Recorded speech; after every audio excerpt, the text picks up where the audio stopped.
देखा जाए तो लगातार शिक्षक अभ्यर्थी परेशान चल रहे हैं और शिक्षा मंत्री का आज ट्वीट आया। शिक्षा मंत्री ने कहा है कि जल्द से जल्द बहाली हो। ऐसे देखते ये तो ज़रूरी ही है। हम तो लंबे समय से करें कि जल्द से जल्द बहाली हो। शिक्षकों के लिए जो नया नियमावली था वो तैयार हो चुका है। उसमें कुछ सुझाव मैंने अपने तरफ से भी दिए हैं। मैंने जैसे कहा है कि जो शिक्षक हैं उनको जिला कैडर आपने बना दिया, पंचायत कैडर को ख़त्म कर दिया, ये तो अच्छी बात है। लेकिन सरकार को चाहिए कि उनको राज्यकर्मी का भी दर्जा दें और एक राज्यकर्मी को जो सुविधाएं मिलती हैं वो शिक्षक को दें। शिक्षकों का सम्मान होना, जो नए शिक्षक हैं ये भी और जो पुराने शिक्षक हैं वो भी, इनका रेस्पेक्ट होना, इनके काम को सम्मान सरकार दे रही है, ये मैसेज देना बहुत ज़रूरी है। तो इस लिहाज से मैंने कई सारे सुझाव दिए हैं। उनका रिटायरमेंट का जो एज है उसको 60 से बढ़ा करके 62 किया जाए। जो प्रिंसिपल की नियुक्ति के लिए नियमावली में जो प्रावधान किए गए हैं कि 100% लोगों का एग्जाम से हम प्रिंसिपल बनाएंगे। हमने कहा कि बाकी सब विभागों में जब आप लोगों को प्रमोट करते हैं, प्रमोशन का प्रावधान है, तो शिक्षकों के अंदर भी रहे कि जो शिक्षक अच्छा करेंगे उसमें से कुछ लोगों को प्रिंसिपल बनाया जाएगा।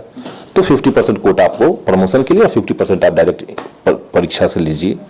तो इस तरह कुछ सुझाव दिए गए हैं। मैं ये मानता हूं कि काफ़ी लंबा इंतजार छात्रों ने किया है। छात्रों ने अपने सब्र का इम्तहान दिया है। अब सरकार को इसमें और विलंब नहीं करना चाहिए, बल्कि इस महीने में जो नियमावली बन गया है उसको कैबिनेट में ला करके उसको फाइनल किया जाए। और साथ ही साथ इसी महीने में मैं तो कह रहा हूं कि विधानसभा सत्र से पहले विज्ञप्ति भी जारी हो। अब इस महीने में नियमावली आएगा, फिर 2 महीने में विज्ञप्ति आएगा, फिर 4 महीने में करेंगे, ये प्रक्रिया नहीं हो, बल्कि सरकार और विभाग जिस गति से भी चल रहा है उस गति को बनाए रखना और उसको थोड़ा बल्कि तेज ही कर देना, ये जरूरी है। क्योंकि विधानसभा में ये मुद्दा तो आएगा, उससे पहले सरकार को ये तैयारी कर लेना चाहिए कि हम विज्ञप्ति जारी कर दें। एक बार विज्ञप्ति जारी हो गया तो फिर बहालियां बहुत आसान हो जाएंगी। यहाँ पे संदीप सौरभ जी, सवाल ये भी है, लगातार सीटेट बीटेट एस्टेट के अभ्यर्थी बहाली की मांग कर रहे हैं और कहीं ना कहीं संघर्ष कर रहे हैं। आपसे भी कई बार मिले हैं, उन अभ्यर्थियों को क्या नहीं, अभ्यर्थियों को तो उनकी मांग तो जायज ही है। उनकी मांग 2-3 साल से चल रहा है। अब उनकी मांग है कि शिक्षक बहाल किया जाए, तो शिक्षक बहाल सरकार को करना है। तो सरकार तो ये देखेगी ना कि भाई पिछले जो शिक्षक बहाली की प्रक्रिया थी उसमें कहाँ कहाँ लूफहोल्स थे, उसमें कहाँ कहाँ गड़बड़ियाँ थी।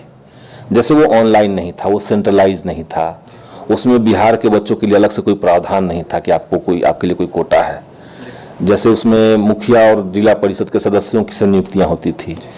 तो ये सब बड़े बड़े बदलाव हैं। इन सब चीज़ों को ख़त्म करना ये बड़े बदलाव हैं। और आप समझिए कि कोई विभाग अगर बड़ा बदलाव नियमावली में करने जाता है तो आपको एक एक स्टेप पे मुख्यमंत्री महोदय से पूछना पड़ता है कि हम नियोजन इकाइयों को भंग कर रहे हैं, हम जिला कैडर बना रहे हैं शिक्षकों को, तो आप तो परमिशन लेकर के ही उसको नियमावली में बदलाव करेंगे।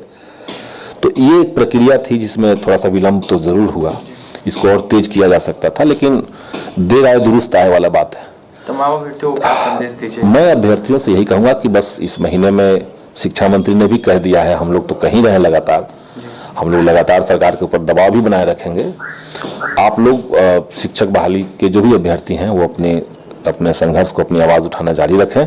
इस महीने में नियमावली आपका फाइनल हो जाएगा और मैं कोशिश करूंगा कि इस महीने में विज्ञप्ति भी आ जाए। एक बार विज्ञप्ति जब आता है तो +2 विज्ञप्ति सबका एक साथ आना है। +2 के बच्चों का पहले होगा, जो +2 के शिक्षक हैं, उसके बाद 10th का, उसके बाद नीचे और फिर प्राइमरी। तो इस प्रक्रिया में चीज़ें चलेंगी। और इसका भी एक तर्क है। पिछली बार जो 6ठे चरण की बहाली हुई है उसमें पहले अगर आप प्राथमिक कर देते हैं, बाद में ऊपर वाला करते हैं, तो नीचे के जो शिक्षक थे, चुने हुए प्राथमिक थे, वो ऊपर चले गए छोड़ करके, तो वो पद खाली का खाली रह गया। इसलिए इस बार प्रोसेस चेंज किया गया है। तो इस तरह की कई सारी चीज़ें हैं। इसी नियमावली से अब लाइब्रेरियन की बहाली होनी है, प्रयोगशाला में जो लोग कर्मी रहते हैं उनकी बहाली इसी प्रक्रिया से होनी है। तो सारी बहालियाँ शिक्षा विभाग से जुड़ी हुई टोटल इसी नियमावली से होना है। पर सबका पहले अलग अलग नियमावली था, ये अलग एक कर दिया गया है।